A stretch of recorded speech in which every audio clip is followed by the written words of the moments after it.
അസ്സലാമു അലൈക്കും വറഹ്മത്തുള്ളാഹി. അൽഹംദുലില്ലാഹി വസ്സലാത്തു വസ്സലാമു അലാ റസൂലില്ലാഹി വഅലാ ആലിഹി വസ്വഹാബിഹി അജ്മഈൻ. അമ്മാ ബഅദ്. നമ്മുടെ നാലാമത്തെ സൂറത്ത് നിസാ 7-ാമത്തെ ആയത്ത് മുതലാണ് നമ്മൾ നോക്കുന്നത്. നോക്കൂ. അഊദു ബില്ലാഹി മിനശ് ശൈത്വാനിർ റജീം.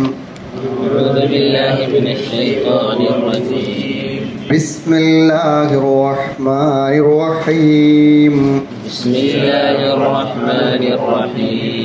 ലിർരിജാലി നസ്വീബും മിമ്മാ തറക്കൽ വാലിദാനി വൽ അഖ്റബൂൻ. للرجال نصيب مما ترك الوالدان والأقربون وللنساء نصيب مما ترك الوالدان والأقربون وللنساء نصيب مما ترك الوالدان والأقربون. وللنساء نصيب مما ترك الوالدان والأقربون مما قل منه أو كثر. مما ترك الوالدان والأقربون مما قل منه أو كثر نصيبا مفروضا. مما قل منه أو كثر نصيبا مفروضا. وإذا حضر القسمة أولو القربى واليتامى والمساكين. وإذا حضر القسمة أولو القربى واليتامى والمساكين فارزقوهم منه وقولوا لهم قولا معروفا. والمساكين فارزقوهم منه وقولوا لهم قولا معروفا. وليخشى الذين لو تركوا من خلفهم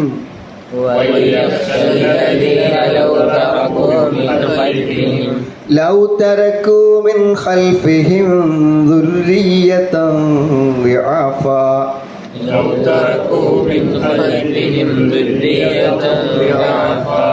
خافوا عليهم فليتقوا الله وليقولوا قولا سديدا.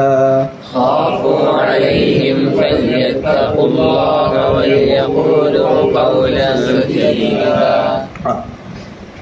നോക്കൂ. അപ്പോൾ പിന്നെ നല്ല കഴിവും സ്വാധീനവും ശക്തിയുമുള്ള ആളുകൾ ആരാണോ, പ്രത്യേകിച്ച് പുരുഷന്മാർ, അവരെന്ത് ചെയ്യും?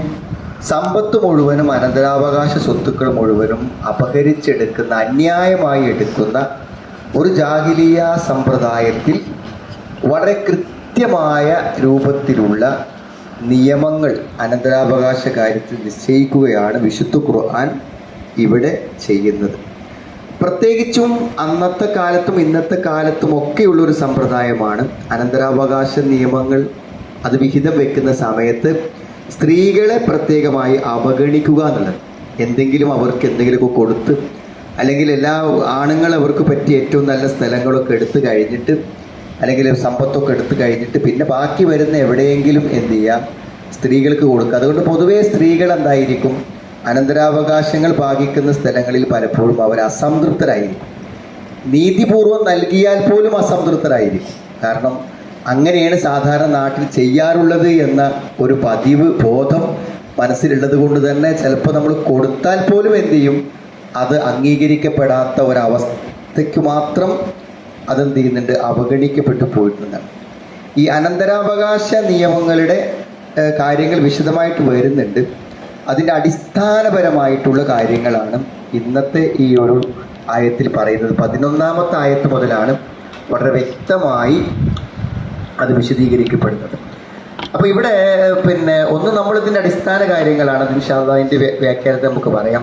രണ്ടാമത്തൊരു കാര്യം എന്ന് പറഞ്ഞാൽ, ഈ അനന്തരാവകാശം വിഹിതം ചെയ്യുന്ന സമയത്ത് അതിൻ്റെ അർഹതപ്പെട്ട അനന്തരാവകാശികൾക്ക് മാത്രമല്ല, ആ വിഹിതം വെക്കുന്ന സമയത്ത് വന്നിട്ടുള്ള ആളുകളെ കൂടെ, പാവപ്പെട്ടവരെ, അതേപോലെ തന്നെ അനാഥകളെ, ബന്ധത്തിൽപ്പെട്ട കുടുംബക്കാരെ ഒക്കെ പരിഗണിക്കണം എന്നാണ്.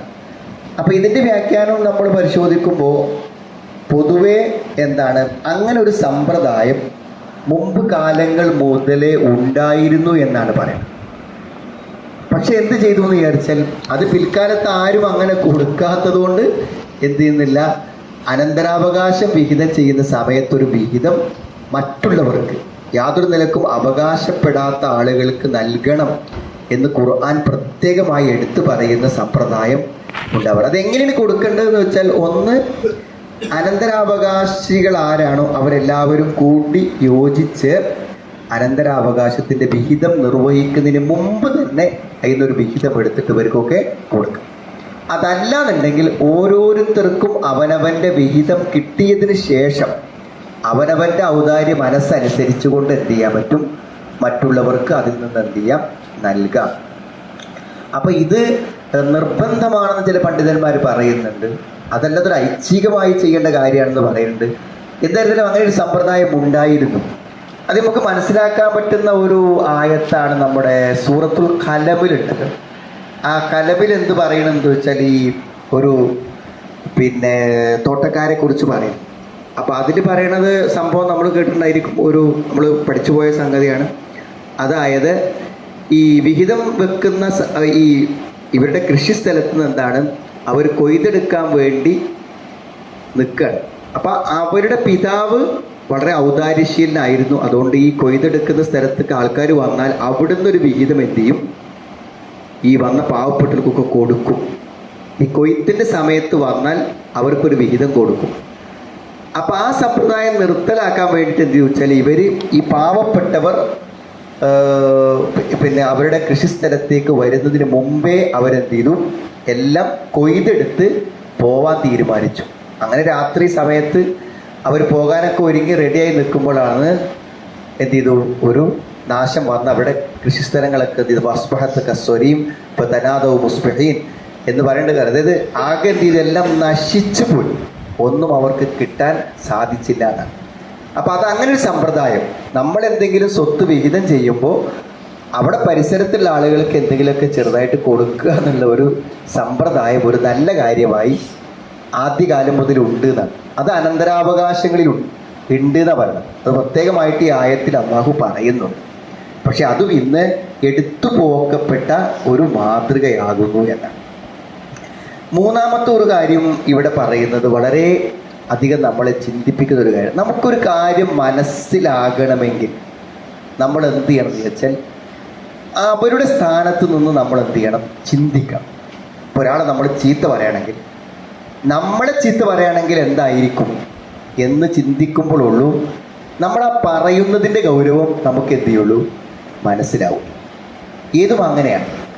അപ്പോൾ നമ്മളെ സ്ഥാനത്ത് നിന്ന് ചിന്തിക്കണം. അപ്പോൾ നമ്മുടെ ഒരു പാവപ്പെട്ടവൻ നമ്മളിലേക്ക് കൈനീട്ടി വരുമ്പോൾ നമ്മളെന്ത് ചെയ്യും, ഇങ്ങനെ യാചിച്ചെടുക്കുന്ന ഒരാൾ എന്നൊരു പുച്ഛത്തോടെ നമ്മൾ കാണുമ്പോൾ, അല്പം ആത്മാഭിമാനമുള്ള ഒരാൾ നിവർത്തില്ലെങ്കിലല്ലേ ഇപ്പം ഇതിനൊക്കെ പോകുള്ളൂ. അപ്പം നമ്മളായിരുന്നു അയാളുടെ സ്ഥാനത്ത് നിന്ന് ചിന്തിക്കുമ്പോൾ ആ വ്യക്തിൻ്റെ അവസ്ഥ നമുക്ക് എന്ത് ചെയ്യും, ശരിക്ക് മനസ്സിലാവും. ഇത് ഇവിടെ ആ ഒരു ആശയമാണ് ഇവിടെ പറയുന്നത്. അതായത് ഈ അനാഥരായ ആളുകൾ, അതേപോലെ തന്നെ ദുർബലരായ ആളുകൾ, ഇവരൊക്കെ സ്വത്ത് കൈകാര്യം ചെയ്യുന്ന രക്ഷിതാക്കളോട് പറയാണ്, കൈകാര്യം ചെയ്യുന്ന രക്ഷിതാക്കളോട് പറയാണ്, എന്ത് പറയും, നിങ്ങൾ ആലോചിക്കണം, നിങ്ങൾ ഇവിടെ സ്വത്തൊക്കെ കൈകാര്യം ചെയ്യുമ്പോൾ അതിന് നിങ്ങൾ സൂക്ഷ്മത കാണിക്കണം. ഇപ്പം നിങ്ങൾ മരിച്ചു പോയി, നിങ്ങളുടെ കുട്ടികൾ പ്രായപൂർത്തിയാവാതെ അനാഥരായി നിൽക്കുന്ന സന്ദർഭത്തിൽ അവരുടെ സ്വത്ത് കൈകാര്യം ചെയ്യാൻ ഏൽപ്പിച്ച ആൾക്കാർ നിങ്ങളിപ്പോൾ ചെയ്യണ പോലെ ചെയ്യുകയാണെങ്കിൽ എന്തായിരിക്കും അവസ്ഥ എന്നൊന്ന് ചിന്തിച്ച് നോക്കാനാണ് ഖുർആൻ പറയുന്നത്. നമുക്ക് ശേഷം എന്താണ് അവശരായിട്ടുള്ള, ആരും നോക്കാനില്ലാത്ത നമ്മളെ മക്കൾ അങ്ങനെ ആയി തീരുമ്പോൾ ഉണ്ടാകുന്ന അവസ്ഥ ഒന്ന് ചിന്തിച്ച് നോക്ക്. അതിനെക്കുറിച്ച് നിങ്ങളൊന്ന് ചിന്തിച്ചിട്ടൊന്ന് ഭയപ്പെടും. അങ്ങനെ ആകുമ്പോൾ നിങ്ങൾക്ക് എന്ത് ചെയ്യാൻ പറ്റും, മറ്റുള്ളവരുടെ സ്വത്തുക്കൾ പാവപ്പെട്ട അനാഥകരുടെയും ബുദ്ധിയില്ലാത്തവരുടെയൊക്കെ സ്വത്ത് കൈകാര്യം ചെയ്യുമ്പോൾ നിങ്ങൾക്കത് സൂക്ഷ്മതയോടെ കൈകാര്യം ചെയ്യാൻ പറ്റും എന്ന ഒരു താരതമ്യം കൂടെ അവിടെ നടത്തിയിട്ടാണ്. അതാണ് നമ്മൾ അവസാനം വായിച്ച ആയത്തിൽ. ഇങ്ങനെ വായിച്ചു പോകുമ്പോൾ കിട്ടും ലിർരിജാലി നസ്വൈബ്. ഞാൻ പറഞ്ഞല്ലോ, അനന്തരാവകാശ നിയമത്തിലെ ചില ബേസിക് കാര്യങ്ങൾ, അടിസ്ഥാന കാര്യങ്ങളാണ് ഇവിടെ പറയുന്നത്. അവിടെ ലിർരിജാലി നസ്വൈബുൻ, പുരുഷന്മാർക്ക് എന്തുണ്ട്? ഒരു വിഹിതമുണ്ട്, ഒരു ഓഹരിയുണ്ട്. പുരുഷന്മാർക്ക് ഒരു ഓഹരിയുണ്ട് എന്ന് പറഞ്ഞിട്ട് പിന്നെ അതേപോലെ തന്നെ ഖുർആൻ പറയുന്നുണ്ട് വലിന്നിസാഇ നസ്വൈബ്, സ്ത്രീകൾക്കും ഒരു വിഹിതമുണ്ട്. അപ്പൊ സ്ത്രീകൾക്കും സ്വത്തുണ്ട്, പുരുഷനും സ്വത്തുണ്ട്. അപ്പൊ സ്ത്രീകൾക്ക് അനന്തരാവകാശമുണ്ട്, അത് കൃത്യമായി തന്നെ നൽകണം എന്ന അടിസ്ഥാനപരമായി എന്താണ് സ്ഥാപിക്കുകയാണ് ഖുർആൻ ഇവിടെ ചെയ്യുന്നത്. ഇനി ഓരോ വാക്കിൽ നമുക്ക് ഇപ്പം നസ്വൈബ് എന്ന് പറയുമ്പോൾ അതൊരു കൃത്യമായ വിഹിതമാണ്. ആ വിഹിതം എത്രയാണോ അത് അവർക്ക് നീതിപൂർവ്വം എന്ത് ചെയ്യണം? കൊടുക്കണം. മിമ്മാ തറക്കൽ വാലിദാനി വൽ അഖറബു, മിമ്മാ തറക്ക എന്താണ്? ഇട്ടേച്ച് പോയതിൽ നിന്നും. തറക്കാതാണ് ഉപേക്ഷിക്കുക. മിൻമാ, ഉപേക്ഷിച്ച് പോയതിൽ നിന്നും. അവിടെ തറക്ക എന്ന് ഉപയോഗിക്കുമ്പോൾ അതിന് നമുക്ക് മനസ്സിലാക്കേണ്ട കുറേ കാര്യങ്ങളുണ്ട്. എന്താണ്? അതായത് ജീവിച്ചിരിക്കുന്ന സമയത്ത് നമ്മുടെ സ്വത്തിൽ നമ്മുടെ അനന്തരാവകാശികൾക്ക് യാതൊരു വിധത്തിലുള്ള അവകാശവും ഇല്ല. നമ്മൾ അവർക്ക് നൽകുന്നത് അവർക്ക് എടുക്കാമെന്നല്ലാതെ എന്താണ്? വാപ്പൻ്റെ 2 ഏക്കർ സ്ഥലം ഉണ്ടെങ്കിൽ ഇതൊക്കെ നമുക്ക് കിട്ടാനുള്ള ഇതെപ്പോഴും തന്നൂടെ എന്ന് എന്ത് ചെയ്യുക? നമ്മൾ ചോദിക്കുക. അത് നമ്മളെ മക്കളും തിരിച്ച് ചോദിക്കുമ്പോൾ നമുക്ക് മനസ്സിലാവും. നമ്മൾ വാപ്പായോട് ചോദിക്കുമ്പോൾ നമുക്ക് മനസ്സിലാവില്ല. നമ്മളെ മക്കൾ കുറച്ച് വലുതായിട്ട് എന്ത് ചെയ്യാണ്? ഇതൊക്കെ ഇങ്ങനെ കെട്ടിപ്പൂട്ടി വെക്കണോ? ഇതൊക്കെ ഇപ്പത്തൊക്കെ കൊടുത്താൽ ഓരോരുത്തർക്ക് അവനാൻ്റെ വീട് പറമ്പൊക്കെ റെഡിയാക്കി കൊണ്ടുപോയിക്കൂടെ എന്ന് ചോദിക്കുമ്പോൾ എന്താ വെച്ചാൽ നമ്മൾ അധ്വാനിച്ച് നമ്മുടെ സമ്പത്ത് വന്ന് ചോദിക്കുമ്പോഴാണ്. അപ്പം അത് മരിച്ചാലേ അവകാശമുള്ളൂ. ജീവിച്ചിരിക്കുന്ന കാലത്ത് അത് എങ്ങനെ കൈകാര്യം ചെയ്യാനും നമുക്ക് എന്തുണ്ട്? അവകാശമുണ്ട്. ഇവിടെ എല്ലാ ആൾക്കാർക്കൊന്നും വാപ്പാര് സ്വത്ത് കൊടുത്തിട്ടൊന്നുമില്ല. സ്വന്തം നിലക്ക് തന്നെ സമ്പാദിച്ച് വന്ന ആളുകൾ ഒരു ചില്ലിക്കാശ് പോലും അനന്തര സ്വത്ത് കിട്ടാതെ തന്നെ സ്വന്തം അധ്വാനം കൊണ്ട് ജീവിച്ചു വന്ന ആൾക്കാരുണ്ട്. അപ്പം നമ്മുടെ സ്വത്ത് പറഞ്ഞാൽ അത് അനന്തരാവകാശം കിട്ടിയതാകാം, നമ്മൾ അധ്വാനിച്ചതാകാം. അത് നമ്മുടെ സ്വത്താണ്, നമുക്ക് അനുഭവിക്കാൻ വേണ്ടി നമ്മൾ ഉണ്ടാക്കിയതാണ്. അപ്പം അത് നമ്മുടെ മക്കൾക്ക് വേണ്ടി നമ്മൾ ചിലവഴിക്കും കൊടുക്കുകയും ചെയ്യും. പക്ഷെ ജീവിച്ചിരിക്കുമ്പോൾ നമുക്ക് എന്തെങ്കിലുമൊക്കെ 2 നേരം വന്ന് കുറച്ച് നീക്കാൻ വയ്യാതെ ആകുമ്പോൾ എന്ത് ചെയ്യാണ്? ഇതൊക്കെ പണ്ട് ഒരിച്ചു കൊടുത്താൽ നന്നായല്ലോ എന്ന് പറയുന്നത്. പക്ഷെ അപ്പം അത് കൊടുക്കാനും പറ്റൂല. അപ്പം അതാണ് കൊടുത്താൽ പിന്നെ എന്തുണ്ടാവില്ല?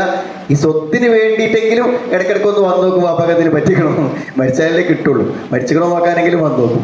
അതും കൂടി വന്നു നോക്കലുണ്ടാവില്ല പിന്നത്തെ സമയത്ത് എന്നുള്ളതാണ് അതിൻ്റെ അടിസ്ഥാനപരം. അതുകൊണ്ട് എന്താ വെച്ചാൽ അതൊക്കെ അവനവൻ്റെ അവകാശം നൽകി കാണണം. അതിൻ്റെ ഒരു അവകാശമാണ് എന്ന് നമ്മളെ വാപ്പാരത് പോലെ അവകാശം നമ്മൾ മനസ്സിലാക്കുക.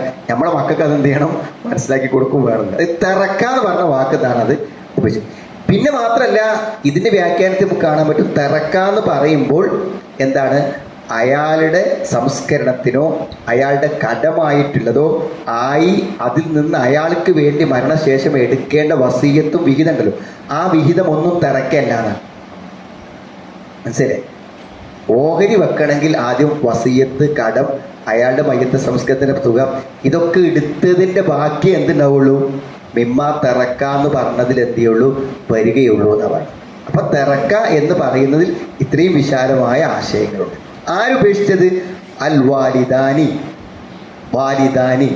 മാതാപിതാക്കൾ. അപ്പൊ ഇവിടെ നിന്നുണ്ട്. ഇപ്പൊ നമ്മുടെ നാട്ടിൽ ഇനി ഇത്ര പഠിപ്പിച്ചാലും തിരിയാത്തൊരു കാര്യമാണ് എന്ത്? ഉമ്മന്റെ സ്വത്ത് സമാസമം, പാപ്പന്റെ സ്വത്ത് എന്താണ്? ഇതൊക്കെ മിസ്ലാഹു. അതെങ്ങനെ വന്നാണ് ഞങ്ങള് ഈ വാപ്പന്റെ സ്വത്ത് അനന്തരാവകാശം കിട്ടി ഏകദേശമൊക്കെ കുറച്ചൊന്ന് ലെവലായിട്ടാണ് പലപ്പോഴും ഉമ്മന്റെ സ്വത്ത് എന്ത് ചെയ്യല് കിട്ടല്. പാപ്പയാണ് നേരത്തെ മരിച്ചു പോയതെന്നാണ് കാണുന്നത്. ഇപ്പം എങ്ങനെയാണെന്ന് അറിയില്ല. ഏതായാലും അത് കഴിഞ്ഞിട്ട് ഉമ്മന്റെ സ്വത്ത് കിട്ടുമ്പോഴേക്കും എന്ത് ചെയ്യും? സ്വാഭാവികമായി കുറച്ച് എന്ത് ചെയ്യും? വൈകും. അപ്പം എന്ത് ചെയ്യുന്നത് വിചാരിച്ചാൽ അത്യാവശ്യം ജീവിക്കാനൊക്കെ നിവർത്തില്ലോ പറയുന്നത്. അത് അധികം ഉണ്ടാവില്ല. ഉമ്മൻ്റെതാവുമ്പോൾ എന്താ വെച്ചാൽ വളരെ അധികം ഉണ്ടാവില്ല. അപ്പം എല്ലാവരും ഒരു മസലഹത്തിൽ എന്ത് പറയും? നമുക്ക് എല്ലാവർക്കും ഒരേപോലെ എടുക്കുക എന്നെന്ത് ചെയ്യും? ഈ ആങ്ങളമാർ പറയും. അങ്ങനെ പറഞ്ഞ് വന്നതാണ് പിന്നെ എന്തായി വന്നത്? നിയമമായി വന്നത്. എന്ത്? അത് തുല്യമാണ് വിഹിതം. അപ്പൊ പറഞ്ഞാൽ പോലും ആളുകൾക്ക് സംശയമാണ്, അങ്ങനെ തന്നെ അല്ലേ?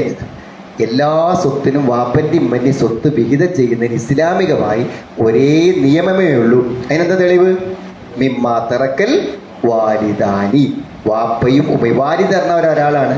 വാലിദാനി, വാലിദ് പറയുമ്പോൾ മാതാപിതാക്കൾ എന്നാണ്, ഉപ്പനും ഉമ്മനെയും ചേർത്തിട്ടാണ് വാലിദൈനി എന്ന് പറയുന്നത്.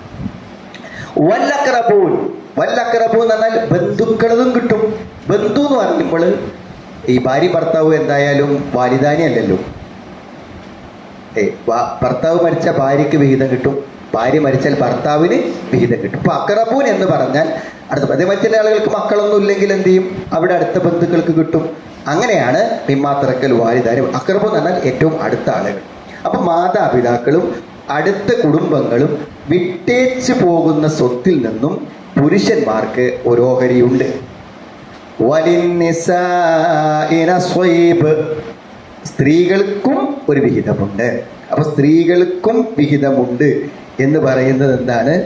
അപ്പൊ അത് പ്രത്യേകം പറയാൻ കാരണം സ്ത്രീക്ക് വിഹിതമില്ലേ എന്ന ഒരു സംശയം നിലനിൽക്കുന്നത് കൊണ്ടാണ് അത്രയും വ്യക്തമായിട്ട് അത് പറയാൻ കാരണം. മിമ്മ കല്ല മിൻഹു, ഓരോ വാക്കിലും എത്രയെത്ര ആശയങ്ങളാണുള്ളത്. മിമ്മ കല്ല മിൻഹു ഔ കെസുറ. അപ്പോ ഒരു സാധനത്തിന് അത് ഓഹരി വെക്കാൻ മാത്രമൊന്നുമില്ല. അതെ, ഓഹരി വെക്കാൻ മാത്രമൊന്നുമില്ല. അതിപ്പോ എന്താ നമ്മൾ ഓഹരി വെക്കണം ഇയാൾക്ക് ചോദിക്കും. അത് 10 രൂപയാണെങ്കിലും എന്ത് ചെയ്യണം? അതിൻ്റെ അവകാശികൾക്ക് അതിൻ്റെ വിഹിതം എന്തായിരിക്കണം? കിട്ടിയിരിക്കണം.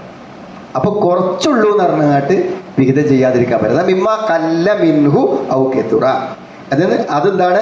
അതായത് അതിൽ നിന്ന് കുറഞ്ഞതോ അധികരിച്ചതോ, കുറച്ചാണെങ്കിലും അധികമാണെങ്കിലും എന്ത് ചെയ്യണം?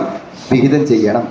നസ്വീബം മഫ്റൂദ, നസ്വീബം മഫ്റൂദ, നിർണയം ചെയ്യപ്പെട്ട ഒരു ഓഹരി എന്ന് പറഞ്ഞാൽ ഒരാൾക്ക് കൊടുക്കേണ്ട വിഹിതം എത്രയാണോ ആ വിഹിതത്തിൽ യാതൊരു കുറവും വരുത്താൻ പാടില്ല എന്നാണ് ഇതിൻ്റെ അർത്ഥം. അത് അയാൾക്ക് നിശ്ചയിച്ച വിഹിതം, ആ വിഹിതത്തിൽ യാതൊരു കുറവും ആ വിഹിതം. അതുകൊണ്ട് എന്താണെന്ന് വിചാരിച്ചാൽ പിന്നെ എവിടെയെങ്കിലുമൊക്കെ നിങ്ങളിങ്ങനെ ഓഹരി വെക്കുന്ന സമയത്ത് എന്തെങ്കിലും ഓരോ വാദങ്ങളേറ്റ് വരും. എന്താണ്? പിന്നെ മൂത്ത പെങ്ങൾക്ക് കൊടുത്ത അത്ര പണ്ടം താഴെയുള്ളവർക്ക് കൊടുത്തിട്ടില്ല, അതുകൊണ്ട് ഓക്ക് കുറച്ചധികം നമ്മൾ കൊടുക്കണ്ടേ? ഇങ്ങനെ ഓരോ പുതിയ പുതിയ വാദങ്ങളുമായിട്ട് എന്ത് ചെയ്യും വരും. എന്ത് ചെയ്യും? കുറച്ച് ഉമ്മാനെ നോക്കുന്നത് അവനല്ലേ, അപ്പം അവൻ എന്ത് ചെയ്യാം, നമുക്ക് അവിടെ കുറച്ചധികം അവന് കൊടുക്കാം. അങ്ങനെയൊക്കെ ഓരോ അഭിപ്രായങ്ങൾ പറയും. അപ്പം സത്യത്തിൽ ഈ അഭിപ്രായങ്ങൾ പറയുമ്പോൾ എന്താണെന്ന് വിചാരിച്ചാൽ എല്ലാവർക്കും ഇത് സമ്മതം ഉണ്ടാവില്ല, സ്വത്താവുന്നുണ്ട്. അപ്പം എന്ത് ചെയ്യും? ഒരു കൂട്ടത്തിൽ എല്ലാവരും യോജിക്കുമ്പോൾ ഞാൻ യോജിക്കേണ്ട വിചാരിച്ചിട്ട് എന്ത് ചെയ്യും വരും. അപ്പം നമ്മൾ പറയണമെന്ന് വെച്ചാൽ നമുക്ക് ആദ്യം എന്ത് ചെയ്യുക? ശറ അനുസരിച്ച് വീതിക്കാം. വീതിച്ച് കഴിഞ്ഞതിന് ശേഷം എന്ത് ചെയ്യാം? ഓരോരുത്തർക്കും അവനവൻ ഇഷ്ടമുള്ളതുപോലെ എന്ത് ചെയ്യാം? മറ്റുള്ളവർക്ക് വിട്ടുവീഴ്ച ചെയ്യുന്നതിന് ഒരു വിരോധവുമില്ല എന്നാണ് പറയുന്നത്. കാരണം വിഹിതങ്ങൾ എന്താണെന്നുള്ളത് കൃത്യമായി നിർണ്ണയിക്കണം. എന്നിട്ട് പിന്നെ കൊടുക്കുന്നവർക്ക് കൊടുക്കാം, കൊടുക്കാത്തവർക്ക് കൊടുക്കാതിരിക്കാം എന്നാണ്. എന്നാൽ പൊതുവായ നിലക്ക് ചില ധാരണകൾ ഉണ്ടാക്കുന്നതിന് യാതൊരു തകരാറുമില്ല കേട്ടോ. എല്ലാവരും പാടെ കൂടി കോമൺ ആയിട്ട് ഒരു തീരുമാനം പൊതുവായി എടുക്കുന്നതിന് ഒരു പ്രശ്നമില്ല. അങ്ങനെ ചെയ്യുന്നതിന് യാതൊരു ബുദ്ധിമുട്ടുമില്ല. ഇപ്പം നമ്മുടെ കൂട്ടത്തിൽ ഒരാൾ അവശനാണ്, ജോലിയൊന്നും ഇല്ലാത്ത, വീടൊന്നും ഇല്ലാത്ത ഒരാളുണ്ട്, അയാൾക്കൊരു നിവൃത്തിയില്ല എന്നുണ്ടെങ്കിൽ അയാൾക്ക് കുറച്ചധികം കൊടുക്കണമെന്ന് എല്ലാവരും പാടെ കൂടി തീരുമാനിക്കുന്നൊരു വിരോധമല്ല. പക്ഷെ അത് എല്ലാവരുടെയും സംതൃപ്തിയോടെ ആവാൻ നല്ലതെന്താണ്? അവനവൻ്റെ വിഹിതങ്ങളെക്കുറിച്ച് തീരുമാനിച്ചതിന് ശേഷമാകുമ്പോൾ ആർക്ക് ബുദ്ധിമുട്ടാവും. അവരുടെ തർക്കങ്ങളൊന്നും പിന്നെ വരാൻ സാധ്യതയില്ല എന്നുള്ളതാണ് പറയണം. പിന്നെ ഞാൻ അടുത്ത പറഞ്ഞ നമ്മൾ പറഞ്ഞ കാര്യം ഇതാ ഹദറൽ കിസ്മത്ത, അങ്ങനെ കിസ്മത്ത് എന്ന് പറഞ്ഞാൽ ഭാഗം ചെയ്യാം. കസമ എന്ന് പറഞ്ഞാൽ വീതിക്കാന്നാണ്. കല്ലാണ് കലീല കുറച്ച്, കെത്തുറ പറഞ്ഞാൽ അധികം. അതായത് അനന്തരാവകാശമായുള്ള സ്വത്ത് കൂടുതലാണെങ്കിലും കുറവാണെങ്കിലും എന്ത് ചെയ്യണം? അത് ഈ പറഞ്ഞ നിയമങ്ങൾക്ക് അനുസരിച്ച് കൊണ്ട് തന്നെ വിഹിതം ചെയ്യണം. കുറച്ചുള്ളൂ പറഞ്ഞങ്ങാട്ട് എന്ത് ചെയ്യാൻ പറ്റൂല? കുറച്ചുള്ളൂ പറഞ്ഞങ്ങാട്ട് ഓഹരി വെക്കാതിരിക്കാൻ പറ്റില്ല. കല്ല എന്നുള്ളത് കലി എന്നുള്ളത്, കെത്തുറ എന്നുള്ളത് അത് കല്ല, അതിൻ്റെ മാളിയായ ഫെയിലാണ്. കല്ല കുറഞ്ഞു, കെത്തുറ അധികരിച്ചു. കലി എന്ന് പറയുമ്പോൾ ഇസ്മാണ്, കുറച്ച്. കസീർ എന്ന് പറഞ്ഞാൽ അധികം എന്നാണ്. ഇത് ഫെയിലായിട്ടാണ്, ക്രിയയായിട്ടാണ് പേര്. ഇനി അടുത്തത് ഇതാ ഹദറൽ കിസ്മത്ത എന്ന. കിസ്മത്ത് എന്നാൽ ഭാഗം ചെയ്യുക. അപ്പൊ സ്വത്ത് ഭാഗം ചെയ്യുന്നിടത്ത് ഇപ്പൊ ഇതാ ഹദറ ഹാജരായാൽ, സ്വത്ത് ഭാഗം ചെയ്യുന്നിടത്ത് ഹാജറുണ്ടായാൽ, ഇപ്പൊ ഇവര് വിഹിതം ചെയ്യുന്ന സമയത്ത് അവിടെ സന്നിഹിതരായാൽ ആര്? ഉലുൽ ഖുർബ, ആര്? അടുത്ത ബന്ധുക്കൾ. അടുത്ത ബന്ധുക്കൾ എന്താണ്? ഐ കിസ്മത്തുൽ മവാരിസ്, അനന്തരാവകാശം ഓഹരി വെക്കുന്നത്. ഉലുൽ ഖുർബ എന്ന് പറഞ്ഞാൽ അൽ അഖാരിബ് ഗൈറൽ വാരിസീന, അനന്തരാവകാശ വിഹിതത്തിന് അവകാശമില്ലാത്തവരായ ബന്ധുക്കൾ. അവകാശമുള്ളവരല്ല, അവകാശമില്ലാത്തവരായിട്ടുള്ള കുടുംബക്കാർ. വൽ യതാമ, അനാഥരും. വൽ മിസ്കീൻ, എന്താണ്? മിസ്കീൻ, പാവപ്പെട്ട ആളുകളും. പാവപ്പെട്ട ആളുകളും അനാഥകളും അടുത്ത ബന്ധുക്കളും വരികയാണെങ്കിൽ, അപ്പോൾ നമ്മളിതിന് ചില പരിഗണനകളുണ്ട്. അതുകൊണ്ട് എന്താണ്, അനന്തരാവകാശ സ്വത്ത് വിഹിതം വെക്കണോടത്തൊക്കെ ആര് പാഞ്ഞു ചെന്നാലും അവർക്കൊക്കെ കിട്ടുന്നൊന്നുമില്ല, ഇതിന്നില്ല. അത് കൊടുക്കുന്നതിന് നമ്മൾ മാനദണ്ഡങ്ങളുണ്ട്.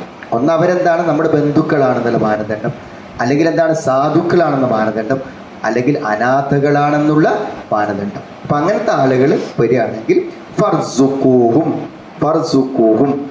നിങ്ങൾ എന്ത് ചെയ്യണം? അവർക്ക് എന്ത് ചെയ്യണം? അവർക്ക് നിങ്ങൾ നൽകണം.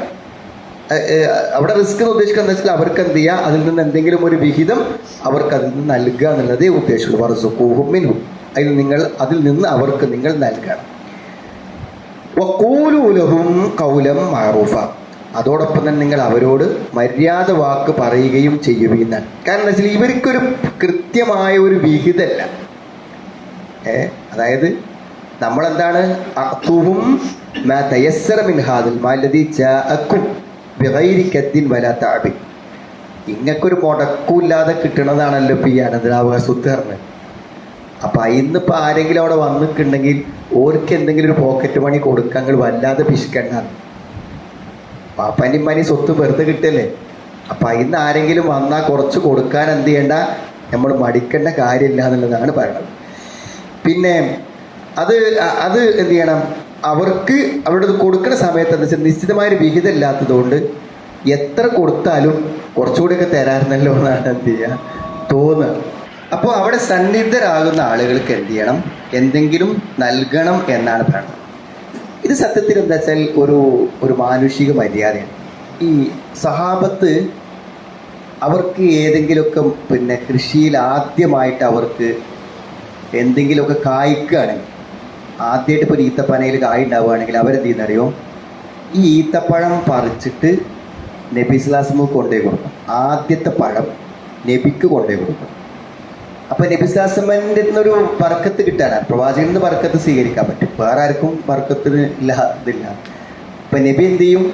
അത് കഴിക്കും. പക്ഷേ നബി എപ്പോഴും അങ്ങനെ കൊണ്ടുവന്നാൽ നബി സ്വല്ലല്ലാഹു എന്താ അത്ര ചെയ്യാന്നറിയോ? അവിടെ നിൽക്കുന്ന ഏറ്റവും ചെറിയ ഒരു കുട്ടിനെ കൊണ്ടുവന്നിട്ട് എന്ത് ചെയ്യും? ആ കുട്ടിക്കാണ് കൊടുക്കുക. നബി സ്വല്ലല്ലാഹു വാങ്ങും, എന്നിട്ട് ആ കുട്ടിക്കാണ് കൊടുക്കും.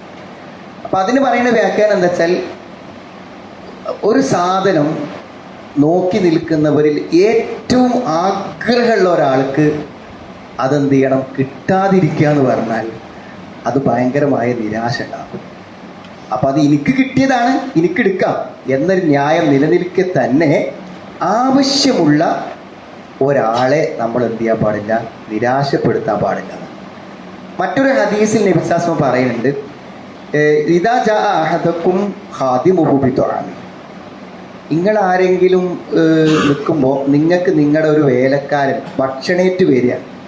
അപ്പം നമുക്ക് ഭക്ഷണേറ്റ് അവർ വരികയാണ്. അങ്ങനെ വരികയാണെങ്കിൽ ഫൽ യജ്ലിസ്ഹു മഅഹു, അവനെ നിങ്ങൾ കൂടെ ഇരുത്തണം. നമുക്ക് ഭക്ഷണേറ്റ് വന്ന ആളെ എന്ത് ചെയ്യണം? നമ്മൾ കൂടെ ഇരുത്തണം. ഇനി അവനെ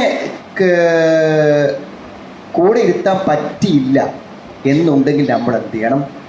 ലുക്കുമത്തൻ്റെ ലുക്കുമത്തയിൽ, അല്ലെങ്കിൽ എന്ത് ചെയ്യണം? അവൻ അതിനൊരു പീസ് എടുത്തിട്ട് എന്ത് ചെയ്യണം? ആ കൊടുന്ന ആൾക്ക് നമ്മൾ കൊടുക്കണം. കാരണം അയാൾക്കറിയാം ഇതിലെന്ത് ഭക്ഷണമാണുള്ളത്, അത് എത്ര സ്വാദിഷ്ടമാണ് എന്നൊക്കെ അറിയാം. അത് അയാൾ വാങ്ങി നമുക്ക് തന്ന് തിരിച്ചു പോവുകയാണ് ചെയ്യുന്നത്. അപ്പം അതിൽ നിന്നൊരു പീസെങ്കിലും അയാൾക്ക് എന്ത് ചെയ്യണം? കൊടുത്തിരിക്കണം എന്നതാണ്. ഇതൊക്കെ എന്താ പറയുക? ഈ പെരുമാറ്റ രീതികളൊക്കെ വെച്ചാൽ കുറച്ച് സാമ്പത്തിക ശേഷി സൗകര്യങ്ങളൊക്കെ ഉള്ള ആൾക്കാർ വളരെ ഗൗരവത്തിൽ പരിഗണിക്കേണ്ട കാര്യങ്ങളാണ് ഇതൊക്കെ. കാരണം ഓരോ സന്ദർഭത്തിലും എത്രയോ ആളുകളുടെ മനസ്സുകൾ എന്തായിട്ടുണ്ടായിരിക്കും, വേദനിച്ച് പോകുന്നുണ്ടായിരിക്കും. അപ്പോൾ നമ്മൾ എന്ത് ചെയ്യണം, അവർ അത്രമാത്രം ആഗ്രഹിക്കുന്ന കാര്യങ്ങൾ എന്ത് ചെയ്യണം. അപ്പോൾ നമ്മളിപ്പോൾ ഒരു ചായ ഉണ്ടാക്കാൻ വേണ്ടി ചായ കുടിച്ചോ, എന്നിട്ടൊരു ചായ എനിക്ക് വാങ്ങി വന്നളാ എന്ന് പറയുന്നതാണ് എന്ത്. ഒരു ജ്യൂസ് കൊണ്ടുവരാൻ വേണ്ടി പറയുമ്പോൾ എന്താണ്, ഒരു ജ്യൂസ് നീ കുടിച്ചോ, എനിക്കൊരു ജ്യൂസ് എന്ത് ചെയ്യുക, വാങ്ങിക്കൊണ്ടുപോവാ എന്ന് പറയാൻ സാധിക്കുമ്പോഴാണ്. ഇനിയിപ്പോൾ അയാളത് കുടിച്ചാലും കുടിച്ചില്ലെങ്കിലും എന്ത് ചെയ്യുക, അതിൻ്റെ ക്യാഷ് കൊടുത്തിട്ട് അയാളെ കൂടെ ചെയ്യിപ്പിക്കലാണ് എപ്പോഴും നല്ലത്. ഇപ്പോൾ സാധാരണഗതിയിൽ നമ്മൾ ഈ ഹോട്ടലുകളിലൊക്കെ എന്താണ്, നല്ല സ്വാദിഷ്ടമായ ഭക്ഷണങ്ങൾ ഓർഡർ ചെയ്യുമ്പോൾ പൊതുവേ ഈ വെയിറ്റർമാരായിട്ടുള്ള ആളുകൾ എന്തില്ല, അവർക്ക് ചിലപ്പോൾ അത് കഴിക്കാൻ പറ്റിക്കോളുന്നില്ല. അവിടുത്തെ അവർക്ക് ഉപയോഗിക്കാൻ പറ്റിയ ഭക്ഷണത്തിൽ വരും. ഇപ്പോൾ രാവിലെ മുതൽ വൈകുന്നേരം വരെ ഏറ്റവും നല്ല നല്ല വെറൈറ്റീസൊക്കെ എന്ത് ചെയ്യാണ് ആളുകൾക്ക് കൊടുക്കുകയും, അതായത് ചിലപ്പോൾ അനർഹമായി അവർ ഭക്ഷിക്കുന്നുണ്ടായിരിക്കും ആരെങ്കിലുമൊക്കെ അപൂർവമായി. പക്ഷേ അർഹമായി അവർക്ക് ഭക്ഷിക്കാൻ പറ്റാത്തതാണെങ്കിൽ അവർക്ക് തിന്നാൻ പാടില്ലല്ലോ, അനുവദിച്ചതിലേ കഴിക്കാൻ പറ്റുള്ളൂ. ഒരു ജോലിക്കാരൻ എപ്പോഴും ഏറ്റവും ഉയർന്ന 1000-ന് 10,000-ന് ഭക്ഷണം കൊടുക്കുക എന്നുള്ളത് ഒരു ഓണർക്ക് എന്തല്ല സാധ്യമായ കാര്യമാവില്ല. അപ്പം അങ്ങനത്തെ സമയങ്ങളിലാണ് പൊതുവെ നമ്മൾ ഈ ഭക്ഷണം കഴിക്കുമ്പോൾ നമുക്കൊരു ടിപ്പ് കൊടുക്കാൻ തോന്നുന്നത്. അതുകൊണ്ടാണ് എന്താണ്, അയാൾ ഇത്രയും നല്ല ഭക്ഷണങ്ങൾ നമുക്ക് സെർവ് ചെയ്തിട്ട് അയാൾക്ക് എന്തില്ല, നമ്മൾ അതിൻ്റെ ഒരു സന്തോഷം നമ്മൾ എന്ത് ചെയ്യുക, പ്രകടിപ്പിക്കുക എന്നതിലേക്ക് കൊടുക്കാൻ അപ്പം നമുക്ക് തോന്നുന്നത്. അതുകൊണ്ടാണ് അവിടെ മിക്കവാറും ഈ ഭിക്ഷക്കാരായ ആൾക്കാരൊക്കെ പലപ്പോഴും ഈ ഭക്ഷണശാലകൾക്ക് മുന്നിലാണ് എന്ത് ചെയ്യുക, വന്ന് നിൽക്കുക. അങ്ങനെ വന്ന് നിൽക്കുന്നതിന് മനഃശാസ്ത്രം എന്താ വെച്ചാൽ, നമ്മൾ വയറച്ച് തിന്ന സ്ഥിതിക്ക് നമ്മൾ എന്ത് ചെയ്യണം, അടുത്തൊരാൾ അവിടെ ഭക്ഷണത്തിന് എന്ന് പറയുമ്പോൾ അയാൾക്ക് കൊടുക്കാതെ പോരാൻ നമുക്ക് എന്താവില്ല, കഴിയൂല. അതൊരു മര്യാദയാണ്. അവിടെ നബിക്ക് കിട്ടിയ നബി അതെന്ത് ചെയ്യും, അടുത്തൊക്കെ കൊടുക്കും. മാത്രമല്ല ഹദീസിൽ വന്നതും കൂടിയാണ്, ഒരു ഹാദിബ് നിങ്ങൾക്ക് ഭക്ഷണം കൊണ്ടുവന്നാൽ അവനെ കൂടെ നിങ്ങൾ ഇരുത്തണം, അതല്ലെങ്കിൽ അതിൽ നിന്ന് എന്താണ് ലുക്കുമത്തൈനി 1-2 ഉരുള പീസ് എന്ത് ചെയ്യണം, അയാൾക്ക് കൊടുക്കണമെന്ന്. അതേ തത്വമാണ് ഇവിടെ ഉള്ളത്. ഈ കിസ്മത്തിൻ്റെ സമയത്ത് ഓഹരി വെക്കുമ്പോൾ ആരെങ്കിലും വരികയാണെങ്കിൽ ഓർക്ക് എന്ത് ചെയ്യണം, ഒരു വിഹിതം കൊടുക്കണം എന്ന് പറയണം. അവിടെ നല്ല വാക്ക് പറയണം എന്ന് പറഞ്ഞല്ലോ. അതായത് നമ്മൾ എന്ത് ചെയ്യണം, ഇനി 2 നിലയ്ക്ക്, ഒന്ന് കൊടുക്കാൻ പറ്റൂലെങ്കിലും നമ്മൾ എന്ത് ചെയ്യണം, മാന്യമായ വാക്കുകൾ പറഞ്ഞേക്കണം. ഇനി കൊടുത്താൽ തന്നെയും എന്താണ്, പൊതുവേ എത്ര കിട്ടിയാലും ആൾക്കാരുടെ മനസ്സിൽ ശരി കുറച്ചുകൂടി തരാറുന്നല്ലോ എന്നല്ലേ മനസ്സിൽ തോന്നുള്ളൂ. അപ്പോൾ നല്ല വാക്ക് പറഞ്ഞ് വേണം അവരെ പറഞ്ഞയക്കാൻ എന്നാണ് കേട്ടോ. ഇർദുഹും റദ്ദൻ ജമീലൻ ബിഖൗലിൻ ഹസനിൻ ഗൈറ ഫാഹിഷിൻ വലാ തബ്. മോശമല്ലാത്ത നല്ല വാക്ക് പറഞ്ഞിട്ടാണ് അവരെ എന്ത് ചെയ്യുന്നത്, പറഞ്ഞയക്കുന്നത്. വൽയഖ്ശല്ലദീന ലൗ തറകൂ മിൻ ഖൽഫിഹിം ദുർരിയതൻ ദിആഫാ. വൽയഖ്ശല്ലദീന ലൗ തറകൂ മിൻ ഖൽഫിഹിം. വൽയഖ്ശ ഭയപ്പെട്ടുകൊള്ളട്ടെ ആര്, അല്ലദീന ലൗ തറകൂ മിൻ ഖൽഫിഹിം, തങ്ങൾക്ക് പിന്നിൽ ഉപേക്ഷിക്കുന്നവർ, വിട്ടേച്ചു പോകുന്നവർ. ആരെ, ദുർരിയതൻ സന്താനങ്ങളെ, ളിആഫൻ ദുർബലരായ. അപ്പോൾ തങ്ങൾക്ക് പിന്നിൽ തങ്ങൾക്ക് ശേഷം ദുർബലരായ സന്താനങ്ങളെ വിട്ടേച്ചു പോകുന്ന ആളുകൾ ഭയപ്പെട്ടുകൊള്ളട്ടെ, ഇത് സൂക്ഷിക്കട്ടെ. ഖാഫു അലൈഹിം എന്താണ്, അവരവരുടെ മേൽ അങ്ങനെ വിട്ടേച്ച് പോകുന്നതിനെ കുറിച്ച് അവരെ പറ്റി പേടിക്കുന്ന ആളുകൾ എന്താണ്, അവർ പേടിച്ചു കൊള്ളട്ടെ എന്നാണ്. അപ്പോൾ എന്താ മനസ്സിലായില്ല, അതായത് എനിക്ക് ശേഷം എൻ്റെ മക്കൾ എന്താകും എന്ന പേടി എനിക്കുണ്ടെങ്കിൽ ആ ഒരു വികാരം തന്നെ നമുക്ക് ആരെ കാര്യത്തിലും വേണം. നമ്മൾ ദുർബലരായ ആളുകളെ സംരക്ഷിക്കുകയാണെങ്കിൽ അവരും ഇതുപോലെ ആരോ അവരുടെ ഇഷ്ടപ്പെട്ട മാതാപിതാക്കൾ അവരെ ഇഷ്ടേച്ച് പോയതാണല്ലോ, അവിടെ അവർക്കൊരു കഷ്ടപ്പാട് ഞാൻ വരുത്താൻ പാടില്ല എന്ന ഒരു ബോധം നമുക്ക് വേണം എന്നുള്ളതാണ്. ഖാഫു അലൈഹിം, അവർ പേടിച്ചു കൊള്ളട്ടെ, അവരുടെ മേൽ ഭയപ്പെട്ടു കൊള്ളട്ടെ എന്നാണ്. ഫലിയത്തഖുള്ള, അള്ളാഹുവിനെ സൂക്ഷിക്കുകയും ചെയ്യട്ടെ. വലിയഖൂലു ഖൗലൻ സദീദ, ചൊവ്വായ വാക്ക് പറയുകയും ചെയ്യട്ടെ എന്നാണ്.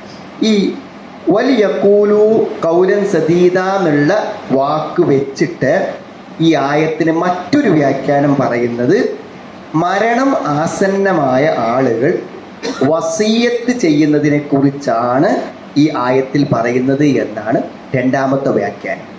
വലിയഖൂലു, അവർ പറയട്ടെ, ഖൗലൻ സദീദൻ നല്ല വാക്ക് പറയട്ടെ എന്ന് പറഞ്ഞതിൻ്റെ ഉദ്ദേശം മരിക്കുന്ന സമയത്ത് എന്ത് ചെയ്യുക, നമ്മൾ ചെയ്യേണ്ട വസിയത്തുകളെ കുറിച്ചാണ് അതിൽ പരാമർശിക്കപ്പെടുന്നത് എന്ന വ്യാഖ്യാനം. ഇപ്പോൾ 2 വ്യാഖ്യാനമുണ്ട്. ഒന്ന്, നമ്മൾ എന്ത് ചെയ്യാണ്, നമുക്ക് ശേഷം നമ്മൾ ഇട്ടേച്ച് പോകുന്ന ആളുകളുടെ ഭാവി എന്താകും എന്നത് വളരെ ശ്രദ്ധിച്ചും സൂക്ഷിച്ചും വേണം രക്ഷിതാക്കൾ മുന്നോട്ട് പോകാൻ. നമുക്ക് ഇന്ന് എന്തെങ്കിലും സംഭവിച്ചാൽ നാളെ നമ്മുടെ അനന്തരഗാമികൾ എന്ത് ചെയ്യാൻ പാടില്ല, ബുദ്ധിമുട്ടാകാൻ പാടില്ല. അത് നമ്മളെപ്പോഴും എന്ത് ചെയ്യണം, ഗൗരവമായിട്ട് ശ്രദ്ധിക്കണം. അവർക്ക് വേണ്ടി എന്തെങ്കിലും വസിയത്തുകൾ നമുക്ക് പറയാനുണ്ടെങ്കിൽ അത് നമ്മൾ എന്ത് ചെയ്യണം, വളരെ കൃത്യമായിട്ട് നമ്മൾ പറയണം. ഇപ്പം നിങ്ങൾക്കറിയാം, നമ്മൾ ജീവിച്ചിരിക്കുമ്പോൾ നമ്മുടെ മകനോ മകളോ ഒക്കെ മരണപ്പെട്ടു പോയാൽ അവരെ മക്കൾക്ക് അനന്തരാവകാശം ഇല്ലാതെ പോകും. അപ്പം അവർക്ക് അനന്തരാവകാശമുണ്ട്. എങ്ങനെ? അവർക്ക് അനന്തരാവകാശം ഉണ്ടാകുന്നത് ആ മരണപ്പെട്ടു പോയ വ്യക്തി മരിക്കുന്ന നിമിഷം തന്നെ എന്ത് ചെയ്യണം, അയാൾ മരിച്ചാൽ ഈ സ്വത്തിൻ്റെ ഉടമസ്ഥൻ അറിയാം അയാൾക്ക് ഇനി സ്വത്ത് കിട്ടൂല. അപ്പം അയാൾ എന്ത് ചെയ്യണം, ഈ കുട്ടികൾക്ക് ഈ സ്വത്ത് കൊടുക്കണം. അപ്പം അവിടെ ഇപ്പോൾ ഇസ്ലാമിനെ വിമർശിക്കുന്ന ആളുകളുടെ പേരക്കുട്ടിക്ക് സ്വത്തില്ല എന്ന് പറഞ്ഞ് വിമർശിക്കുന്ന ആൾക്കാരുണ്ട്. അപ്പം നമ്മൾ ഈ സഹതപിക്കുന്നവരോടൊക്കെ നമ്മൾ പറയണമെന്ന് വെച്ചാൽ, ആ മറ്റുള്ളവരൊക്കെ എടുത്ത് ആ ചെറിയ കുട്ടികൾക്ക് മാത്രം കൊടുത്തില്ല എന്ന് പറയുമ്പോൾ ആ കുട്ടികൾക്ക് സ്വത്ത് കിട്ടാത്തതിൽ ഏറ്റവും അധികം ഈ ലോകത്ത് വേദന ഉണ്ടാകേണ്ട വ്യക്തി ആരാ? നാട്ടുകാരാ? ഇവിടുത്തെ യുക്തിവാദിയാണ്. ആരൊക്കെ വേദന ഉണ്ടാകേണ്ടത്? ഏറ്റവും അധികം വേദന ഉണ്ടാകേണ്ട ആളാരാണ്? അയാളാണ് ഈ വല്യപ്പ. മനസ്സിലായി? അയാൾ കൊടുക്കാഞ്ഞിട്ട് അവർക്ക് കിട്ടാഞ്ഞത്. അയാൾ വസിയത്ത് പറയാഞ്ഞിട്ടാണ് ഈ സാധുക്ക് കിട്ടാഞ്ഞത്.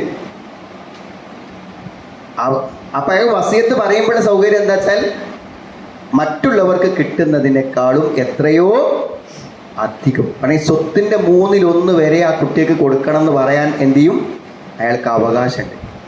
സ്വത്തിന്റെ 1/3 വരെ ആ കുട്ടികൾക്ക് കിട്ടിക്കോട്ടെ, വസിയത്ത് കൊടുക്കണം, അനന്തരാവശ്യം കൊടുക്കണമെന്ന് വസിയത്ത് ചെയ്യാനൊക്കെ പറ്റും. ഈ വസിയത്ത് ആർക്ക് പറ്റൂല? ജീവിച്ചിരിക്കുന്ന മക്കൾക്ക് വേണ്ടി പറ്റൂല. കാരണം ആ വസിയത്തിൽ വാരിസില്ല, അനന്തരാവകാശിക്ക് വസിയത്തില്ല. വസിയത്ത് ചെയ്യാൻ ആർക്കേ പറ്റുള്ളൂ? അനന്തരാവകാശം കിട്ടാത്തത്. അപ്പോൾ ആ കുട്ടിക്ക് അനന്തരാവകാശം കിട്ടാത്ത ഒരു പ്രശ്നം ഉണ്ടാവില്ല. എന്തുകൊണ്ട്? അയാൾ മരിക്കുന്ന സമയത്ത് ഇയാൾ ഉണ്ടെങ്കിലേ വല്യപ്പ മരിക്കുന്നതിന് മുന്നേ അയാൾ മരിച്ചു പോയിക്കണമെങ്കിൽ ഇവിടെ വസിയത്തിൻ്റെ പ്രശ്നമില്ല. ശേഷം മരിക്കണമെങ്കിൽ ഇയാൾ ജീവിച്ചിരിക്കണ്ടല്ലോ, അയാൾക്ക് ധൈര്യമായിട്ട് വസിയത്ത് പറയാൻ പറ്റും. അപ്പം അത് അയാൾ പറയാതിരിക്കുന്നു എന്നത് ഗുരുതരമായ തെറ്റ്. അപ്പം ഇയാൾ പറഞ്ഞില്ല. അപ്പം ഇനി ഈ കുട്ടിക്ക് സ്വത്ത് കൊടുക്കാൻ പറ്റൂല എന്ന ഇസ്ലാം നിയമം. സ്വത്ത് കൊടുക്കാൻ പറ്റൂല എന്നല്ല, സ്വത്ത് എന്ത് ചെയ്യാൻ പറ്റും? ഈ അനന്തരാവകാശമൊക്കെ പറഞ്ഞ് തീരുമാനിച്ചാൽ അവർക്ക് എന്ത് ചെയ്യാം, ആ കുട്ടികൾക്ക് മറ്റയാളെ വിഹിതം എന്തായാലും മരിച്ചുപോയി അയാളെ വിഹിതം നമുക്ക് കുട്ടിയെ കൊടുക്കാൻ തീരുമാനിക്കണേന് ഇസ്ലാമിലൊരു തടസ്സമില്ല. ഓർക്ക് കൊടുക്കണല്ല, ലോകത്ത് ആർക്ക് കൊടുക്കണേന് ഒരു തടസ്സമില്ല. ഇനി ഈ കൂട്ടത്തിലുള്ള ഒരാൾക്ക് മാത്രമായിട്ട് കൊടുക്കുന്ന തടസ്സമല്ല. അപ്പൊ എന്തോ ഈ കുട്ടിയൊക്കെ ഹറാമാണെന്നുള്ള നിലക്കാണ് ഇപ്പോൾ ആൾക്കാർ മനസ്സിലാക്കുന്നത്. ഹറാമിന്റെ പ്രശ്നമില്ല, ഓർക്ക് കൊടുക്കണമെന്ന് ഈ വാക്കിലോട് തീരുമാനിച്ചാൽ അസ്വദ്. അവർക്കും തോന്നണില്ല ഇത് കൊടുക്കണമെന്ന്.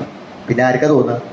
ഇത് വല്യപ്പാക്ക് തോന്നിയില്ല, പിന്നെ ഈ ഒപ്പമുള്ള മൂത്താപ്പാർക്കും വെളാപ്പാർക്കും തോന്നിയില്ല. അപ്പൊ തോന്നണ ആർക്കാ? നാട്ടിലേക്ക് തോന്നുള്ളൂ. അതുകൊണ്ട് മാത്രം വന്നൊരു കുഴപ്പമാണ് കേട്ടോ, അല്ലാതൊരു പ്രശ്നവും അതിലില്ലാന്നാണ് മനസ്സിലാക്കുന്നത്. ഓക്കെ. അവർ നല്ല വാക്ക് പറയുകയും ചെയ്യട്ടെ എന്നാണ് പറഞ്ഞത്. നോക്ക്,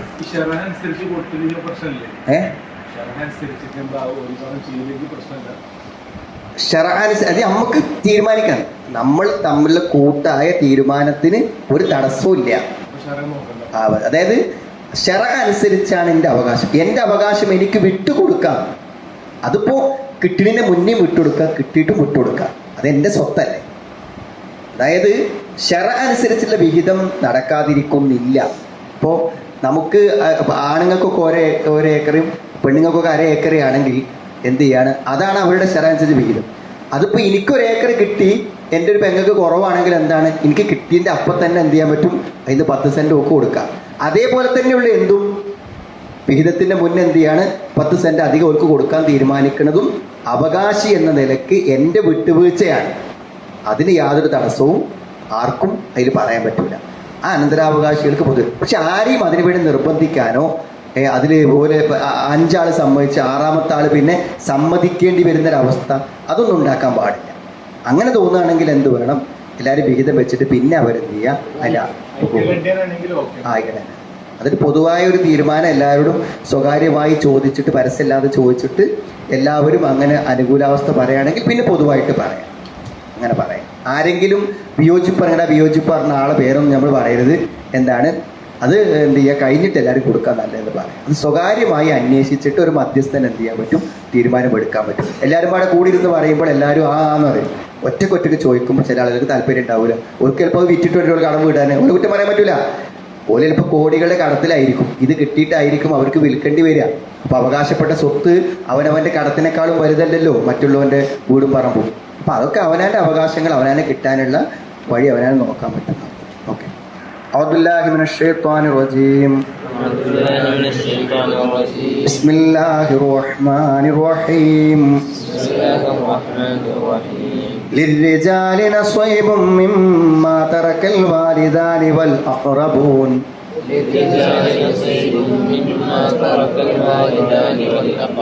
وللنساء نصيب مما ترك الوالدان والأقربون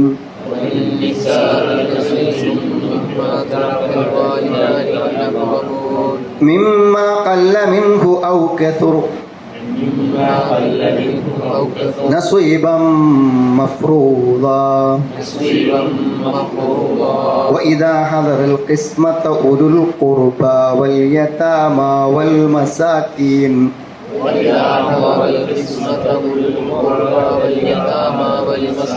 فارزقوهم منه وقولوا لهم قولا معروفا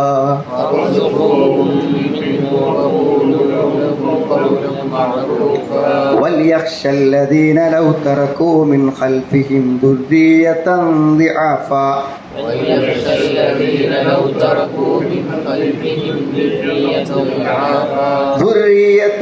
ضعافا خافوا عليهم فليتقوا الله وليقولوا قولا سديدا